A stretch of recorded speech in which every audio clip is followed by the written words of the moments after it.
Boa noite, Boa bem-vinda. noite, obrigada. Estou muito feliz de poder bater mais um papinho com você. Sempre Como um é, prazer. como é que você está nessa pandemia?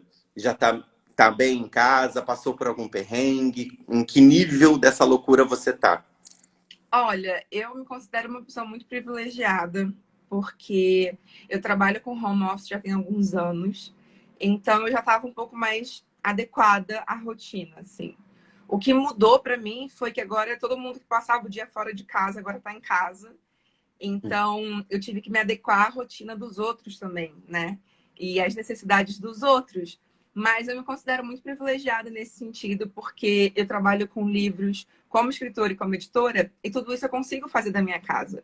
Tudo isso eu consigo fazer com o meu computador. Então, para mim foi mais fácil. Eu tenho produzido muito em tempos de quarentena. Acho que porque o trabalho é meio que uma fuga para mim também, sabe? Eu amo muito o que eu faço, então para mim não tem essa carga densa de trabalho. Para mim é puro amor o que eu faço. Então eu tenho produzido muito mais nesse período, o que é bem louco, né? Muito, porque quando começou essa quarentena toda, em março, né? Foi quando eu e o meu namorado tivemos a Covid, né? No comecinho. Mas a gente nem sabia que a gente estava com a Covid porque não tinha acesso a teste, nem nada. E era Sim. uma época que teve um debate muito forte também sobre a produtividade, né? Como se todo mundo tivesse ganhado um tempo livre, então a gente tinha que produzir, Aham. tinha que ver live. E eu falava assim, gente, eu só quero ficar vivo, sabe? Eu tô aqui passando mal. Então, hoje, acho que um mês atrás, assim, eu comecei a voltar a produzir, ser mais criativo. Mas teve esse momento que era assim, gente, não vamos se cobrar também, né? Essa loucura toda. Sim, Agora, eu acho Tati, que só para pode finalizar, falar. assim, no meu caso, é uma coisa muito natural, né? Eu acho que a pessoa não pode se cobrar isso, né? Tem gente que vai produzir muito como uma válvula de escape, tem gente que não vai produzir e tá tudo bem. Cada um no seu tempo, respeitando o seu tempo. Acho que é importante. Agora, Tati, bom, você é, dentre outras coisas, autora e editora também, né? Vamos falar sobre a parte autora. Você tem muitos livros, né? Muitos. Eu nem sei quantos você tem. E toda hora eu vejo uma nova capa, eu vejo uma publicação.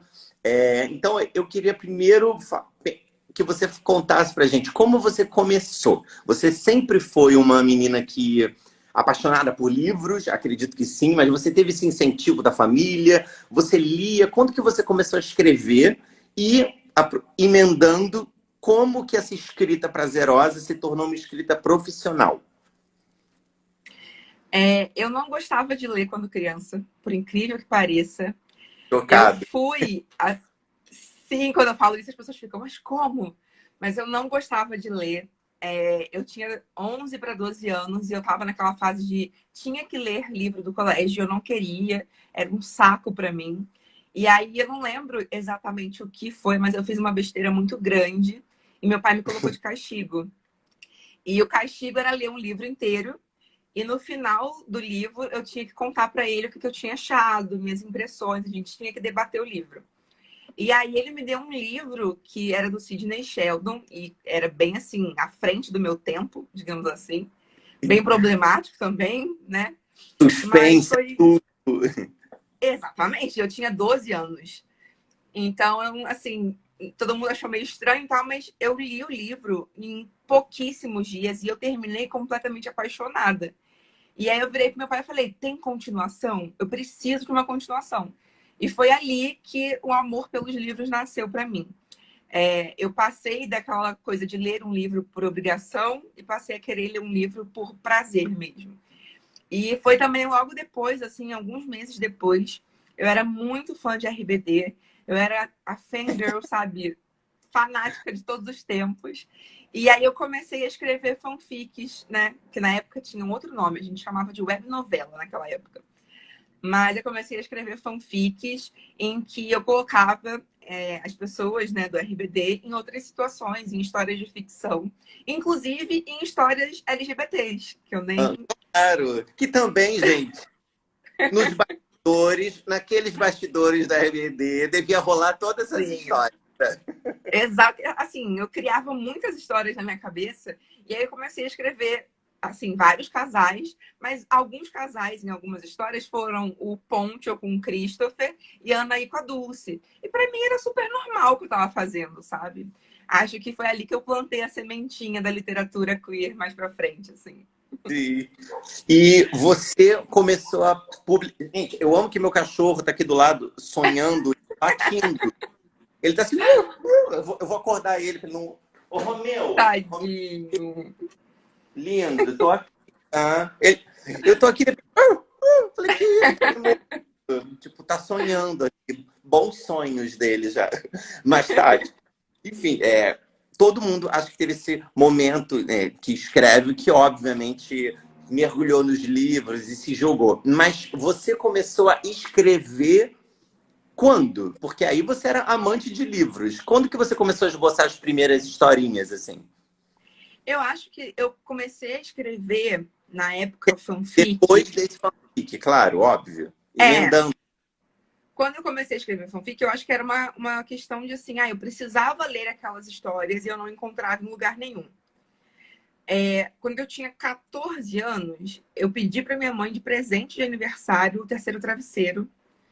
Eu fui uma Ah, das poucas pessoas que não leu o PDF. Eu fui lá e pedi para minha mãe. Falei, mãe, eu quero este livro de presente.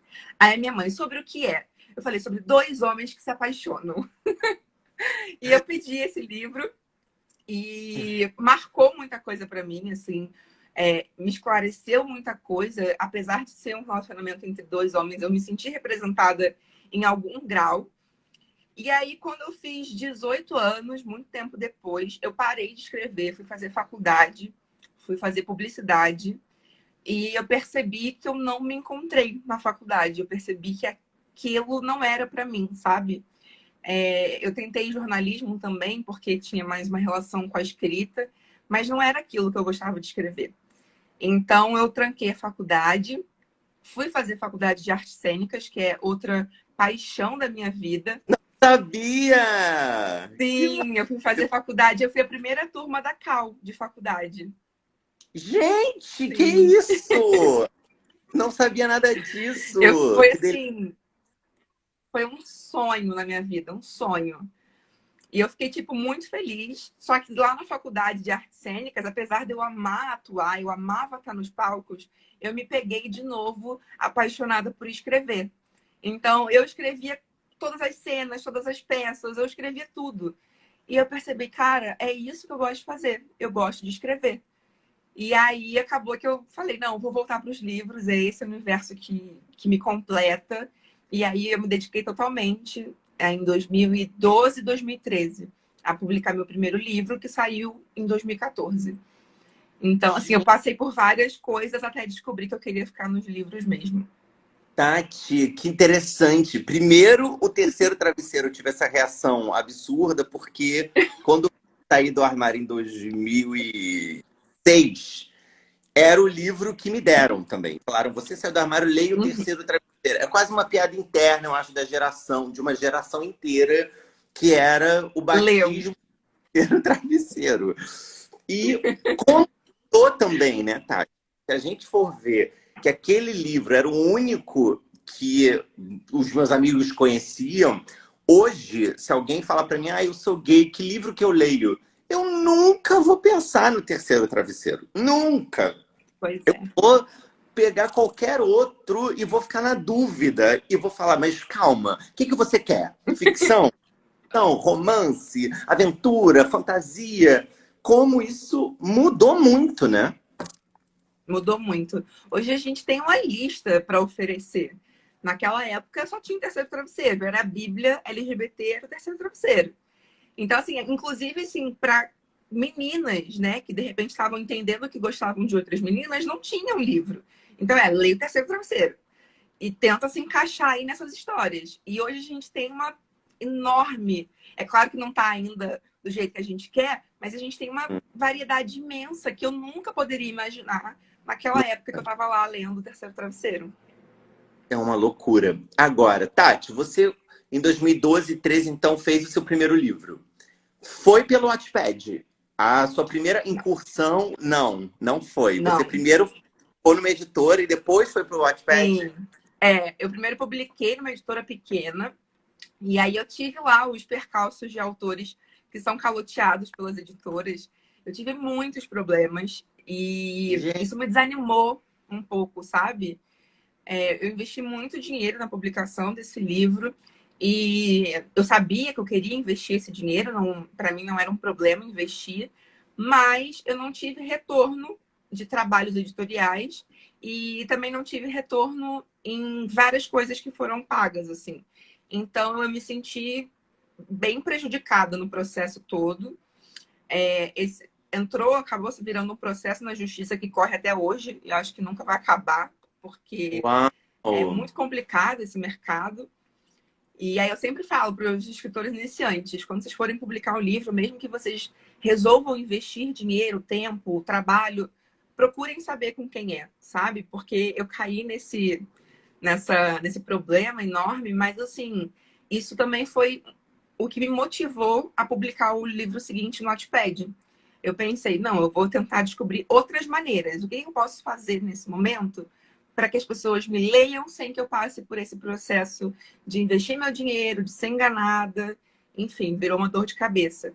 Então foi assim que eu resolvi ir para o Wattpad, e porque o Wattpad tinha uma dinâmica, ainda tem, na verdade, uma dinâmica parecida com a dinâmica que eu tinha na época de fanfic. Eu publicava no Orkut, na época, faz muito tempo, e a cada capítulo que eu postava, as pessoas comentavam, me davam feedback. E conforme eu ia recebendo esse feedback, eu ia mudando um pouco a história, ou planejando assim, será que eu estou no caminho certo? E aí, com o Wattpad, eu tive isso novamente. E aí eu fiquei apaixonada. Eu fiquei, meu Deus, eu encontrei meu lugar no mundo. E foi uma experiência muito boa publicar no Wattpad. O Wattpad é um universo que eu confesso que eu nem entro, porque tem tanto livro já para eu ler aqui, físico, né? Felizmente.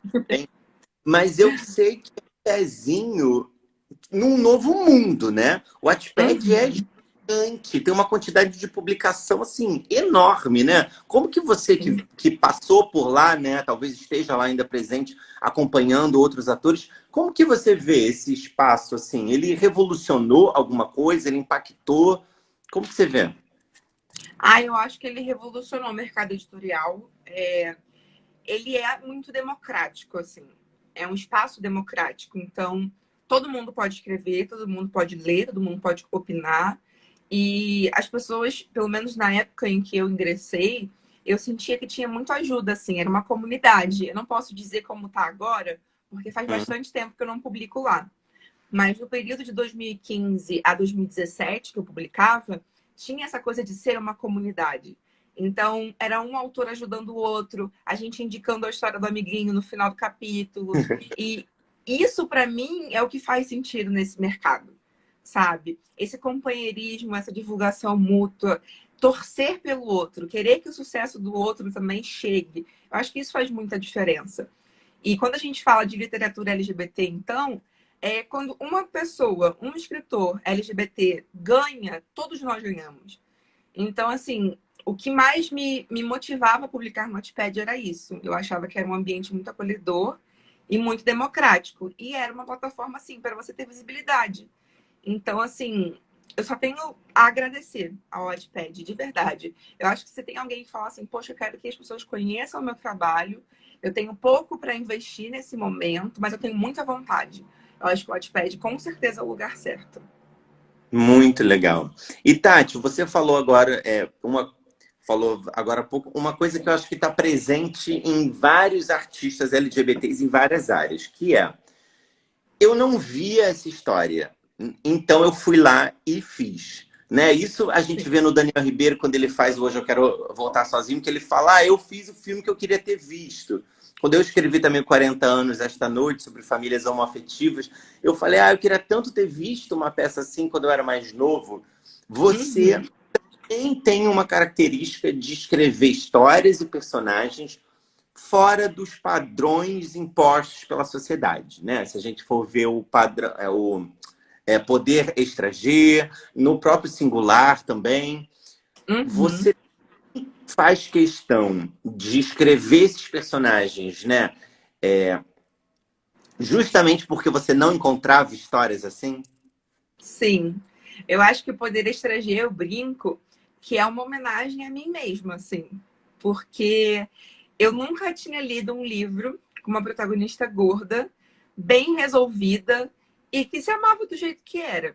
E geralmente, quando eu encontrava uma personagem gorda que era muito difícil, ela passava a história toda querendo emagrecer, ou odiando o próprio corpo, querendo mudar, ou buscando um corpo perfeito para os padrões midiáticos. E isso me incomodava muito.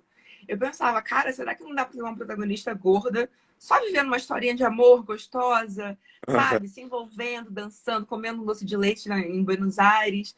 Era isso que eu estava procurando, assim, porque eu queria uma referência positiva com alguém que tivesse um corpo parecido com o meu. E como eu não encontrei, eu fui lá e criei. Foi bem esse sentimento. E o que eu gostei muito de fazer com a Nina foi exatamente isso. A história dela não gira em torno de perda de peso. Não gira em torno de odiar o próprio corpo. Não gira em torno de alcançar um corpo diferente do que ela tem. Não, ela tem um corpo que é bonito do jeito que ele é. Ela tem aquele corpo e ela vai aproveitar para viver a vida dela da melhor forma possível.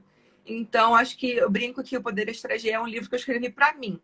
E acabou agradando aos outros, o que eu acho que fico muito feliz.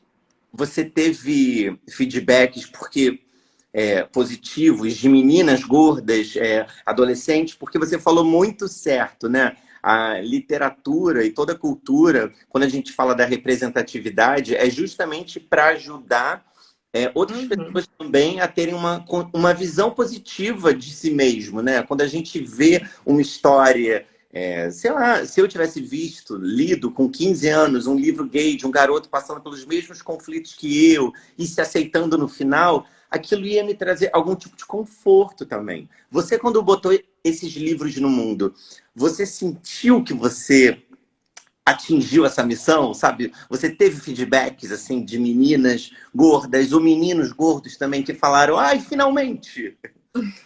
Então, eu tive um feedback com Poder Estrangeiro muito grande e muito positivo.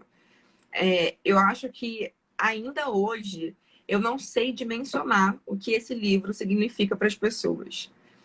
De vez em quando, eu até fico meio emocionada falando isso, Hum. mas de vez em quando eu recebo mensagens de pessoas que me mandam foto de biquíni ou me mandam foto usando uma roupa que não usariam ou que saíram de um relacionamento abusivo, que é o caso da Nina no começo do livro.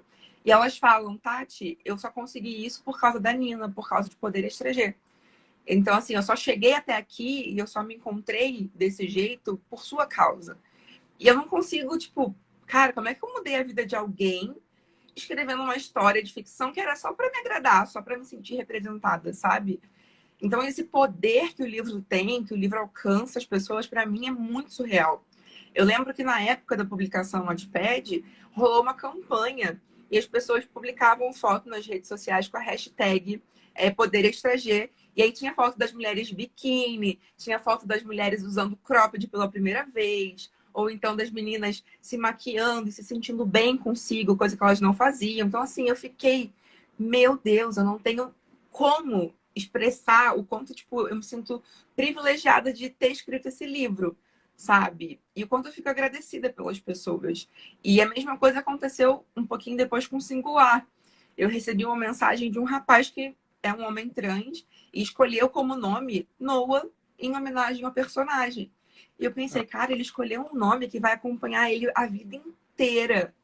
E ele escolheu o nome do Noah por causa dessa criação. Então, assim, eu me sinto muito feliz, muito agradecida. E às vezes eu até fico preocupada. Será que eu tô à altura de merecer tudo isso? Porque é uma responsabilidade. Então, eu fico, assim, muito grata, muito feliz. E felizmente até hoje eu recebo mensagens e coisas positivas sobre. Só para quem quisesse ver a capa, que lindo. Não, e esse livro, Tati, você acredita que eu comprei antes de te conhecer? Eu olhei, Sério? aham, tava na travessa, aí eu olhei a capa, e né, já sou louco dos livros LGBTs, ai, que capa legal. deixa eu ver sobre o que que é. Ai, nossa, e comprei. Depois fui descobrir quem você era, e depois, quando veio o Bienal, anos depois, eu falei, eu Que tenho. legal! Eu fico muito feliz, assim, porque, cara, foi um processo também no Wattpad escrever esse livro. Esse livro tinha contrato para sair como editora, aí não saiu, aí a publicação foi cancelada. Os fãs fizeram tipo, uma campanha no Facebook, publica em singular, singular na minha estante. E até a outra editora comprar a ideia, levar o livro, assim, levou um tempo, levou um ano, mais ou menos. Então, assim, a galera ficou muito feliz e eu fiquei muito feliz também, porque tem muito significado para mim. Eu escrevi essa história pensando em mim, pensando no Denis, que é meu companheiro, e a gente colocando um pouco da gente ali nesses personagens. Então, quando a pessoa diz que gosta, é como se ela estivesse gostando da gente também, sabe? De tabela, ela tá gostando da gente. Então, eu fico muito feliz. Esse processo de escrever livro, né? Ele é muito pessoal, né? Eu tô passando agora Muito. pela primeira vez pelo processo de escrever um livro. Tudo bem, já fiz peça e tal, mas um livro é uma jornada, né? Eu tô aqui mergulhado, meu namorado fica me olhando, meu Deus, eu pesquiso, eu mudo, eu penso. É um mergulho muito intenso, né? Sim, é um mergulho assim. E é um mergulho que não dá para voltar. Eu acho isso ótimo. Você escreve o primeiro, você quer escrever o segundo, o terceiro, o quarto. Eu acho que é incrível. E eu sinto que eu me descubro mais e melhor a cada personagem que eu crio. Então, assim, todos os meus personagens, eles têm um pouquinho de mim. Alguns mais, alguns menos, mas todos carregam um pouco de mim. E através deles eu me conheço. Então, para mim, é uma experiência assim única. Se eu puder recomendar, o que que você tem que fazer antes de morrer? Escreva um livro. Escrevo um livro, né? Escreva um livro, sim. Agora, Tati, eu fiquei curioso porque eu não sabia do seu lado artes cênicas. E você falou que você escrevia todas as cenas. E é muito natural, assim, né? Que no meio das artes cênicas, quem começa como ator ou atriz, de repente também descobre que gosta de escrever e acha até uma facilidade. E para mim, assim, na minha escrita, até no teatro, como eu sou ator também, é muito. Uhum, É porque a gente vai escrevendo meio visualizando também. Você sim. não teve nenhuma vontade ou já fez de adaptar algum livro seu para o teatro? Já tive. Já tive e tenho, na verdade. O Com Outros Olhos, eu escrevi na época que eu estava saindo da Cal e eu tinha feito um trabalho lá na faculdade de imersão em um personagem que não enxergava. E aí, durante os ensaios, eu passei muito tempo ensaiando com venda nos olhos e andando pela faculdade sem enxergar absolutamente nada para experimentar a vivência daquela personagem. E depois disso eu fiquei com essa sensação na cabeça, tipo, como que eu passei a, a entender o ambiente e as pessoas ao meu redor sem olhar para elas necessariamente. E aí eu criei uma personagem que se chama Lana, que é a protagonista de Com Outros Olhos. A Lana, ela é cega e ela é uma menina que de classe média alta, sempre teve tudo. Não digo isso com todas as letras, mas para quem lê nas entrelinhas, ela tem ali um racismo velado muito grande. E ao longo do livro ela vai se desconstruindo e virando basicamente a melhor versão dela mesma. E a Lana, o sonho dela é ser atriz de teatro. E ela vai atrás desse sonho, apesar de não enxergar, apesar de ter novas dificuldades. E ali eu coloquei muito do que eu queria que tivesse acontecendo em cena. Então, assim, eu recriei Romeu e Julieta com uma Julieta cega e com um Romeu que eu não posso falar, senão dá spoiler, Olha, mas com um Romeu também ousado e diferente do esperado. E aí eu mesclei as duas coisas que eu gosto muito, que é teatro e ficção com representatividade. Então, se eu pudesse, eu adoraria ver essa história ser levada para os palcos de teatro, porque tem muita cena ali que ficaria incrível. É, talvez não teatro tradicional, talvez não um palco italiano e tal. Eu penso numa coisa mais viva, sabe? As pessoas interagindo com os personagens. Eu não sei. Tem uma cena, por exemplo, que seria a cena da bancada. Da bancada, não, que seria a cena da do Julieta balcão? na janela. Aham. Isso, eu recriei ela, tipo, com cubos de cena, eu acho que ficaria muito legal. E eu penso um dia em levar isso para o palco de alguma forma. Seria um sonho realizado, com certeza. E, Tati, você falou aí já dois exemplos agora no seu primeiro livro e em outro livro agora, que eu não sei se era o Poder Estrangeiro ou Singular, que você teve também alguns problemas com a editora, né? De levar o livro para ser realizado. Sim, foi Você, singular. foi singular, né? Foi. Você depois, hoje, é uma editora. E você, quando eu te conheci, você estava lá no stand da Rico, né? Da Rico Editora, e agora tem o Se Liga Editorial. O Se Liga Editorial faz parte da Rico, é independente? Então, o Se Liga nasceu como um selo dentro Isso. da Rico Editora. E Uhum. no final do ano passado, a gente resolveu caminhar com as próprias pernas e a gente virou uma editorial independente da Rico.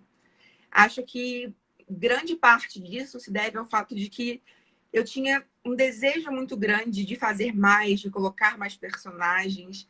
E eu acho que me tornar editora tem muito a ver com o fato da minha primeira experiência de publicação não ter sido boa, sabe? De eu ter recebido um tratamento que eu odiei e eu não gostaria que ninguém mais recebesse.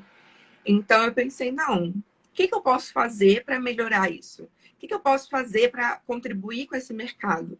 Porque não adianta eu ficar sentada reclamando, ai, mas esse mercado só tem editor branco, hétero, cis, mais velho, falando de assuntos que não convém a gente, não fazem parte da nossa vivência.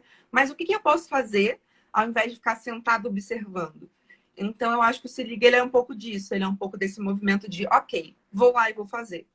Então, é uma editora pequena, mas a gente faz tudo assim com muito amor, com muito carinho. A equipe é muito dedicada, os autores. Então, assim, é um lugar acolhedor que eu fico muito feliz de poder colocar esse lugar no mundo, de poder chamar novos autores, de poder gerar iniciativas. Então, para mim é isso, assim. Eu vi um problema nesse mercado que a gente tem e eu passei daquela fase de reclamar. Eu precisava fazer alguma coisa.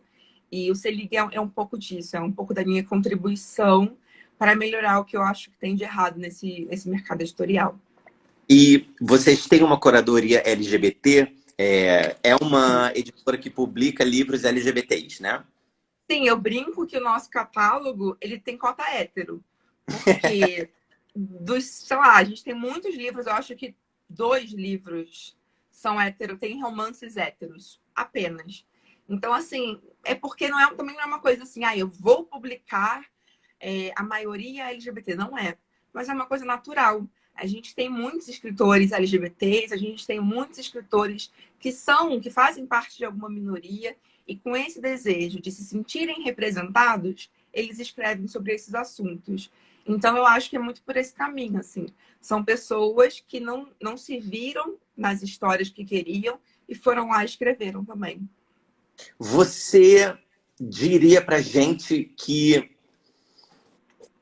personagens que não tem em outros lugares que felizmente estão ganhando espaço no Se Liga, por exemplo, né? A gente sabe que tem um domínio muito grande de homem branco gay na própria comunidade, na aceitação da mídia, nas Sim. lésbicas também.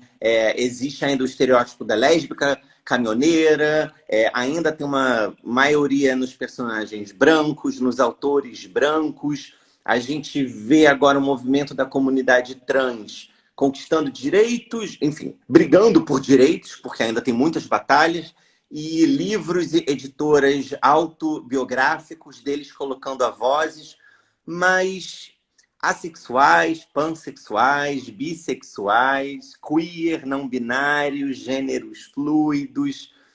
Isso a gente vê muito pouco ainda nos livros, né?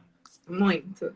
Eu brinco que a gente está começando com essa coisa de representatividade LGBT. E da campanha do financiamento Amor Entre Garotas, eu até falei na descrição da campanha que, assim, quando o mercado editorial se voltou para a publicação de livros LGBT, era mais G do que qualquer outra coisa. Então, veio um boom de livros gays, quase sempre héteros, e, enfim, brancos. E agora que a gente está começando a explorar as outras opções da comunidade. Então, existe um grande déficit, ao meu ver, nisso. Mas que aos poucos a gente vai melhorando, vai tendo mais diversidade. Eu acho que o Se Liga ele tem um espaço muito bom para fazer isso. E tem, por exemplo, a história da T.S. Rodrigues, que eu sou apaixonada, que ela criou um personagem gay que é autista. E eu fiquei, nossa, eu nunca parei para pensar num personagem gay autista. Ou eu pensava num personagem gay ou num personagem autista. E aí ela pegou e trouxe essas duas vivências para o universo. E ela é uma autora autista, então ela fala da vivência desse personagem com muita propriedade. E aquele livro, para mim, foi assim, um choque de meu Deus, existe muito mais do que a gente tá vendo, muito mais do que está sendo publicado nos livros. Quando a gente fez o financiamento do Amor Entre Garotas, a gente pegou o livro da Maria Freitas, e a Maria tem uma personagem que é bissexual e uma outra personagem, isso não é um spoiler, eu acho, uma outra personagem que é Ace. E assim, eu nunca tinha lido um livro Ace em que eu entendi tão bem, em que eu me coloquei na pele da personagem. Pausa. Desculpa. O que que é ace? E olha que eu Assexual. assexual se fala ace? É, Ah, eu não sim. sabia. Então, eu também não. Eu fui descobrir isso recentemente. E aí eu Aham. falei, gente, mas o que é esse? E aí me disseram, ai, tá, você tá por fora. Tô por fora, agora não mais. Eu tava completamente por fora. E o livro é sensacional, o livro é incrível. Outro livro que eu fico muito feliz também da gente ter no Se Liga é o Vozes Negras, que foi um financiamento coletivo também. O Vozes Negras, ele só traz profissionais negras que trabalharam no livro. Então, são 5 escritoras, o ilustrador Limão e a revisora Carol Dias. E, assim, eu fico encantada com o que a gente conseguiu fazer com esse livro. A Amanda Condazzi, que é uma das autoras do Vozes Negras, ela é pansexual, então a gente já está trabalhando uma outra história com ela, que ela faz bem esse recorte de sexualidade e raça. Eu acho muito importante, né? A gente não tratar de assuntos como se fossem separados, né? Porque existem pessoas negras que são pansexuais, bissexuais, e por que não contar essas histórias? A gente tem também mais um livro, uma novela, na verdade, para sair agora, de uma autora que é negra e é lésbica, e é um novo recorte muito importante também, ao meu ver. É claro que assim, a gente tem muitos recortes necessários.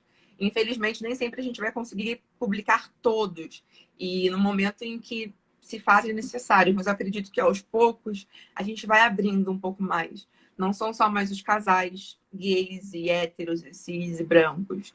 A gente, aos pouquinhos, está abrindo e deixando mais plural essa seleção de personagens. Você acha, pela sua experiência, que um livro com um personagem assexual provavelmente será escrito por uma pessoa assexual? Um livro com um personagem não binário precisa ser escrito ou mais chance de ser escrito por... Você acha que um primeiro movimento vem das pessoas querendo compartilhar as suas vivências e botando esses personagens? Ou você acha que a gente já está caminhando ou pode caminhar também para que você também possa escrever personagens assim, eu também? Então, eu acho que o primeiro movimento, ele vem de pessoas que gostariam de se sentir representadas, não se sentem e vão lá e criam alguma coisa. Mas eu não acho que somente essas pessoas possam criar essas histórias, porque quando a gente fala de ficção, o autor ele vai viver uma realidade que não é a dele, né? Então vamos supor que eu, como escritora, só pudesse escrever sobre a minha vivência. Eu só poderia escrever sobre mulheres gordas pansexuais que se casaram com homens trans. Eu só poderia escrever sobre isso. Então, o que eu teria de novo para contar, para agregar? Qual seria o meu trabalho enquanto escritora de ficção em contar aquilo que eu vivi somente? Né? Eu sempre brinco que existe um lugar, uma linha muito tênue que separa essas duas coisas. Então, assim, eu preciso entender qual é o meu lugar, nesse mercado, sobre o que eu estou falando. E se eu não estiver falando sobre uma minoria que eu represento, eu preciso estudar, preciso ter empatia, preciso ter cuidado. Eu Hum. acho que é muito importante a gente se lembrar que o papel do escritor é também o de influenciar outras pessoas. E a gente pode influenciá-las para o bem, para fazer, né, algo positivo. Então, assim, quando eu criei, por exemplo, o Noah, eu narrei ele em primeira pessoa, mas eu não sou um homem trans. Mas eu estudei, eu pesquisei e eu coloquei um pouco de um homem trans que eu tive como exemplo naquele personagem. E fui colocando vivências de outros homens trans. É claro que o meu personagem Noah nunca vai representar todos os homens trans, Sim, né? claro. Mas porque as pessoas são plurais, as pessoas não são iguais umas às outras. Não é porque um homem trans odeia o próprio corpo, por exemplo, que o outro vai odiar. Falar que o ódio ao corpo é uma obrigatoriedade para você ser trans é um erro, é um equívoco. Existem sim pessoas que vão odiar e existem pessoas que não vão. Assim como existem pessoas cisgêneros que odeiam o próprio corpo e pessoas que não odeiam. Então, eu acho que a gente pode sim falar de outras vivências, de outras minorias, a partir do momento que a gente estude, a gente tenha consciência, a gente entenda o lugar de fala, o lugar de escuta, e que a gente, com humildade, a gente saiba contar essas histórias sem cair na narrativa única. A narrativa única ela é o maior perigo assim, que eu vejo na literatura contemporânea. Então, tá tudo bem a gente escrever sobre personagens que não são da nossa vivência, desde que a gente tenha consciência ao fazer isso. Não sei se ficou muito confuso, acho que eu falei bastante. Pô, claríssimo. Amei, amei, amei, de verdade, concordo. Achei muito bem pontuado, assim. Agora, Tati, Ai, aproveitando, né? que bom. é, aproveitando que você se declarou agora, né, uma mulher pansexual, eu com certeza tenho muitos amigos e amigas que pansexual é um estereótipo cruel e horroroso de que quer transar até com árvore, sabe? Tipo, é com qualquer tem esse estereótipo, né? Esse estereótipo não, sei lá, esse preconceito arraigado, não sei, essa loucura. O que Uhum. seria uma pessoa pansexual? Olha, sempre que eu tenho que explicar por que eu me identifico com pansexualidade, eu falo que eu me apaixono por uma pessoa independente do gênero dela. Uhum. Então, o gênero não é uma questão para mim, sabe? Nunca foi. Eu me apaixono pela pessoa primeiro, e aí depois eu me interesso pelo gênero dela. Então, eu sempre digo, eu falo essa palavra assim, independente de. Eu gosto de colocar desse jeito porque eu vivo um relacionamento com um homem trans e a gente começou a se relacionar quando ele ainda se identificava como mulher.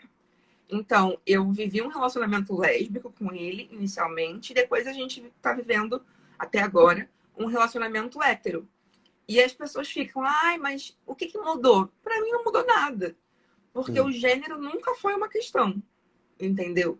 Então, muita gente ficou, ah, mas para você, o que mudou? Como é que foi? Você aceitou numa boa? Gente, eu não tenho que aceitar nada, porque eu me relacionava com uma pessoa e eu continuo me relacionando com essa mesma pessoa. Então, o gênero com o qual ela se identifica nunca fez diferença para mim.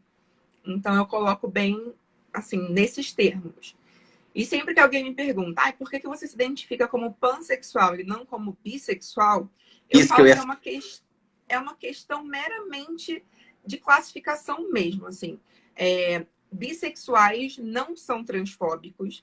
A bissexualidade não acredita na teoria de que todos os bissexuais são transfóbicos. Isso é uma criação que, enfim, um surto coletivo, como eu gosto de chamar. Mas é porque bissexuais podem ficar com pessoas trans, bissexuais podem ficar com pessoas não binárias. Eu digo que é só uma questão de nomenclatura que te represente melhor. A bissexualidade eu não me sinto muito representada porque o termo bissexual vem da binaridade. E eu não Hum, acredito numa sociedade binária, sabe? Eu não acredito que a gente vive nessa coisa de feminino e masculino. Eu acho que existe muito mais e isso é muito fluido. Então, o termo bissexual não me representava tanto. Eu fui me encontrar melhor, me sentir representada como pansexual. Mas, assim, muita gente diz, na teoria são coisas bem parecidas. Sim, para muita gente é, entendeu? Só que é uma questão mesmo de você se sentir abraçado por uma comunidade. E eu me senti abraçada pela comunidade pan. Muito legal. Agora, Tati, você, obviamente, tem o seu olhar aberto para todas as letrinhas da nossa comunidade. Acho que o seu trabalho no Se Liga Editorial com certeza reflete isso. Eu tenho aqui um livro também, que é uma organização sua, né, uma curadoria, que é o Ter, né, que foi um livro também, que é uma antologia, né, LGBT, que você reúne autores para escreverem contos também aqui, né, pequenas histórias e tal. Como que foi o processo de escrever esse livro, de organizar, de onde que ele surgiu? Ele claramente é um livro positivo, claramente reforça o orgulho da comunidade, e ele também tem perfis bastante variados, né, de histórias, de autores. Como que surgiu? Eu tinha intenção de me tornar editora há algum tempo, assim. Eu vinha namorando essa ideia e eu queria muito fazer acontecer. E o meu primeiro projeto eu sabia que seria o Orgulho de Ser. Eu tinha ele na minha cabeça muito claro, assim. E me faltava, na verdade, assim, alguém que acreditasse nessa ideia, alguém que apoiasse e falasse, vamos fazer acontecer. E eu estava em Recife, na Bienal do Livro de Recife, num táxi com a Janaína Rico. E aí eu falei dessa ideia para ela. Eu falei, eu tenho uma ideia de lançar um livro assim, assim, assim. E eu quero fazer um concurso para que todo mundo possa participar, para que seja democrático. E aí compartilhei com ela. Ela falou, nossa, que ideia legal, vamos fazer? Aí eu falei, sério? Ela, vamos fazer. Se der certo, quem sabe a gente não começa alguma coisa aí. E eu fiquei, meu Deus, ok. E cheguei em casa, assim, começando a fazer acontecer. Então, como eu disse, rolou um concurso em parceria com o Suíque. E eu falei, eu quero que as pessoas publiquem as suas histórias. A gente vai selecionar algumas, a gente selecionou 4. Mas eu quero que todo mundo escreva, que todo mundo se sinta, né, inspirado a falar sobre a comunidade LGBTQIA+. Então, a gente fez o concurso e eu convidei os outros autores. Então, eu convidei autores que já estavam no mercado editorial, falando sobre ser LGBT ou não. A Camila Marciano, por exemplo, ela só tinha romances héteros até então. E ela é uma mulher bissexual e ela sentia que não podia falar sobre essa comunidade por estar em um relacionamento hétero. E eu falei, amiga, não. Você não deixa de ser bissexual por estar num relacionamento hétero. A sua voz é tão importante quanto qualquer outra. E aí ela falou, cara, vou escrever, vou entrar nesse livro. Então, assim, foi um processo muito incrível. Confesso que a gente foi surpreendido positivamente, porque a gente esperava, sei lá, receber 200, 300 histórias. E a gente recebeu mais de 800. E não tinha nem gente para ler tudo aquilo em tempo hábil. Então, assim, os autores que tinham sido convidados me ajudaram a selecionar as histórias. A gente dividiu e cada um foi ajudando um pouquinho. E eu fico muito feliz porque é um livro totalmente escrito pela comunidade LGBT, por pessoas LGBTs e com personagem e protagonismo positivo de pessoas LGBTs. Então, um dos tópicos do concurso era os personagens não morrem no final, tá? Nada de tristeza, nada de pessoa sofrendo. É uma história feliz. Então, eu acho que eu botei isso porque assim, eu já tinha lido muitas histórias, especialmente histórias lésbicas, que a menina morria no final. E eu falei, não pode acontecer isso. Chega. Sabe? A gente sabe que na vida real, o Brasil é um país muito cruel com pessoas LGBTs. A gente é o país que mais mata LGBTs no mundo. Mas eu queria escrever um livro que fosse para amenizar isso, para contribuir, dizendo, olha, existe um caminho possível de felicidade, de amor, de respeito. Eu queria uma mensagem dessas. Então, criar o Orgulho de Ser foi sobre isso. Sobre levar uma mensagem boa, de que vai ficar tudo bem, e de que as pessoas vão te amar por ser quem você é, e você ainda vai sentir orgulho de ser. Então, assim surgiu esse projeto. E, felizmente, o Orgulho de Ser foi um sucesso tão grande. O livro esgotou na Bienal, ninguém estava esperando, teve que mandar imprimir mais às pressas. A sessão de autógrafos foi um sucesso. E foi na Bienal, no dia do lançamento, que a Janaína anunciou que me ofereceria um selo dentro da Rico para que eu Ah, publicasse outras histórias. Então gente, eu só sabia chorar, eu só chorava. E foi muito, muito legal. Eu sou muito grata, Janaína, por isso, porque foi a primeira que acreditou em mim e me deu ali as ferramentas para fazer acontecer. Então, nossa, é um sonho, assim, para mim. Você liga, nasceu de um sonho. e, Tati, você falou já uma hora que assim, os livros são muito poderosos, né? Os livros têm uma responsabilidade, os livros são quase armas bem usadas, se a gente souber usar, né, um livro. E agora que você falou da Bienal, a gente estava na Bienal do Livro do ano passado, né? Que teve aquela tentativa de censura do prefeito aqui do Rio, né, do Marcelo Crivella, e a gente viu aquela marcha onde a gente estava presente com as pessoas com livros LGBTs nas mãos, como armas, como símbolos, né, de uma resistência. Como que foi para você viver aquele momento com o seu livro estando lá, com aquelas pessoas em volta, depois daquela mesa na Arena Sem Filtro, onde a gente falou sobre a literatura LGBT para uma plateia muito diversa, lotada. Como que foi passar por aquilo ali? Porque foi uma coisa histórica, uma adrenalina e uma loucura, né? Sim. Você começou a falar, já fiquei toda arrepiada, porque pensar nessa Bienal significa muito para mim. E eu acho que foi histórico, sim, que a gente viveu. Eu sou muito grata a você, ao pessoal da Bienal, aos autores que dividiram a mesa com a gente, porque tinha muita tensão, tinha muito receio em volta da gente. Eu lembro que o Vitor estava super nervoso lá na sala dos autores. Eu tinha passado por uma situação bem ruim no stand, que eu cheguei um pouco atrasada um dia antes.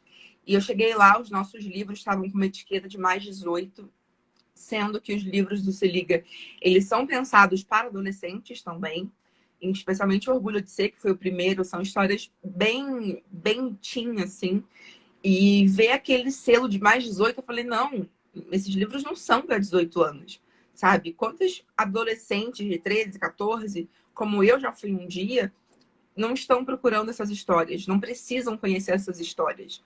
Então, eu não vou colocar que meu livro é para mais de 18 anos, porque não tem sexo, não tem nada impróprio.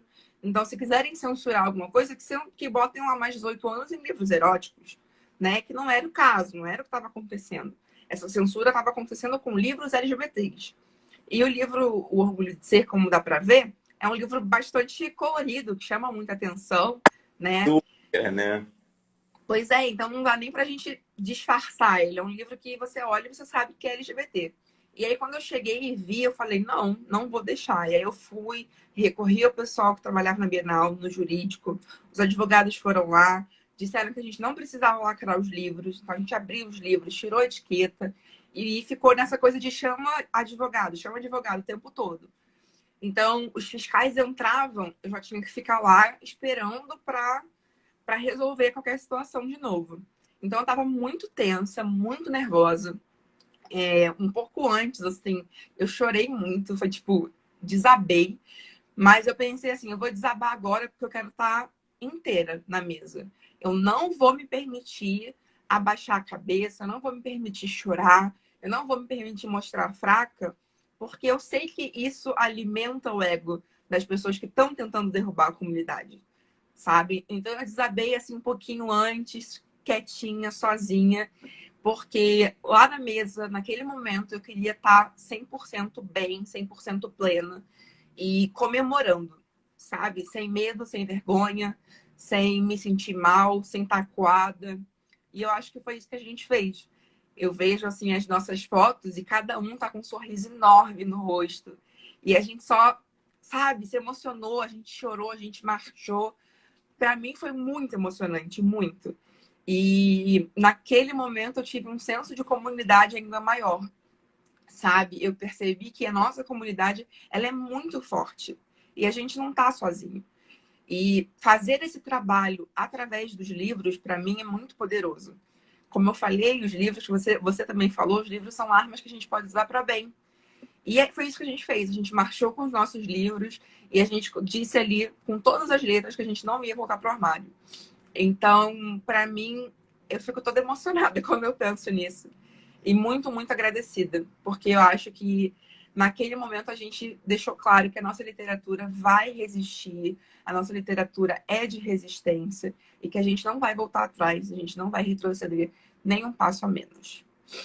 E é tão louco, né, Tati? Quando eu paro para pensar, parece uma conjunção astral para aquele momento ter acontecido. Porque eu que fiz a curadoria, tentando pegar pessoas diferentes, de carreiras diferentes, para juntar ali. Um acaso, né, da minha cabeça e de mil fatores colocou eu, você, o Igor, o Vitor, o Lucas, o Pedro, ali sentados.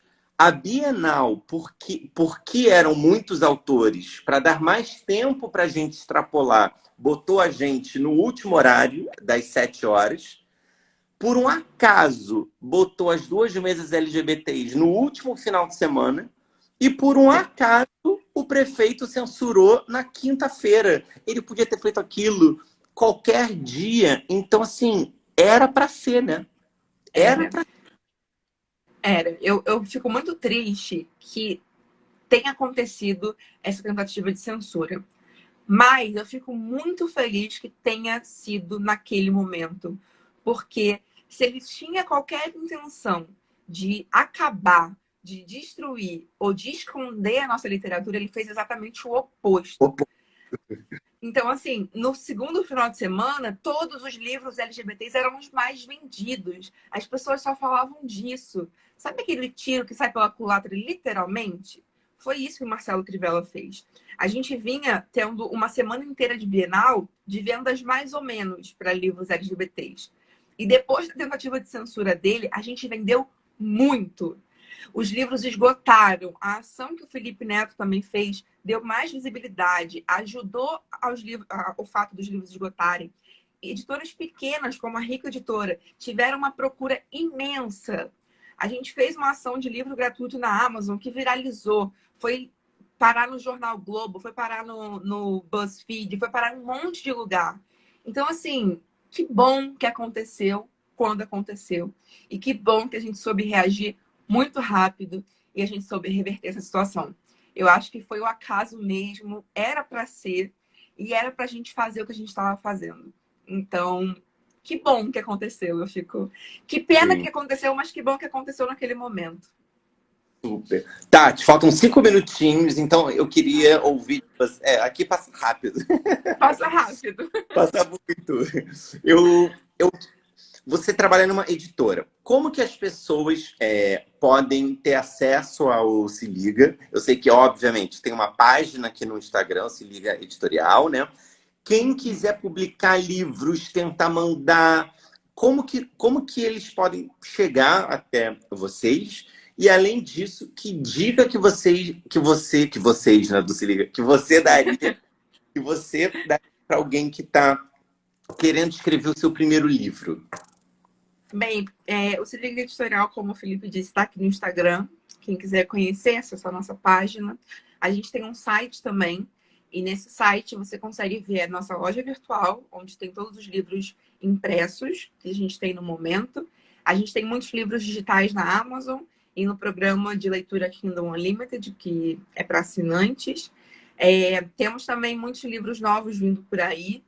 E para quem quiser publicar alguma coisa com a gente tem uma seçãozinha lá no nosso site de Publique Conosco, que diz direitinho como você tem que fazer, como você tem que entrar em contato. No momento, a gente não está recebendo originais, mas foi porque a gente recebeu muito original e agora a gente está trabalhando, tentando ler todos eles. Então, assim que acabar esse momento, a gente conseguir ler tudo que já foi recebido, a gente abre novamente a publicação e recebimento de novos originais. Além disso, a gente tem também antologias, que são editais abertos ao público. Então, se você quiser ficar de olho nas nossas antologias, a gente deve lançar a próxima em julho. A gente lançou esse ano Foi a Plurais, que era uma antologia protagonizada por pessoas com deficiência. E tivemos um recorte LGBT muito grande no livro também, o que me deixou bem feliz. Então, quem quiser ficar de olho, a gente tem novos editais. E a minha dica é: escrevam sobre algo que vocês não encontram. Escrevam sobre pessoas que não são representadas. Escrevam sobre aquilo também que faz vocês se sentirem completos. Eu acho que quando a gente tem essa sensação de que está fazendo alguma coisa por nós mesmos e pela nossa comunidade, a escrita tem mais sentido. Então, escrevam sobre quem vocês são, quem vocês amam e quem vocês querem ser também. Muito importante. Ai, Tati, muito obrigada. Eu amei te rever, amei bater esse papo. Tá sendo uma delícia isso aqui. Eu tô querendo quase fazer assim todo dia, né? Mas daí eu não vou ter vida. Mas a minha vontade é conversando com todo mundo, porque é tão legal. E é tão legal pensar que isso nem existia quando eu era adolescente. Falar sobre literatura. Né? Tipo, É então, verdade. muito obrigado de Eu verdade. fico muito, muito feliz com esse convite. Muito, muito obrigada, de verdade. O trabalho que você faz com a lei LGBT é muito importante, muito necessário. Então, continue fazendo, porque a gente precisa de iniciativas como essa. E obrigada por me incluir nisso. Eu fico muito, muito honrada mesmo. Ah, que bom. Obrigado. Gente, então eu vou botar daqui a 1 minuto no IGTV, que já deve carregar o videozinho, dá pra gente compartilhar, rever. E semana que vem eu já consigo editar rapidinho e botar também lá no YouTube. Obrigado, boa noite, se cuidem. Não precisam ir no shopping, gente, comprar presente. Vamos ficar Nada vivo. disso. Vamos ficar vivo. Quem puder, em casa, tá? O maior presente agora é ficar vivo. É isso. Beijo. Tchau, gente.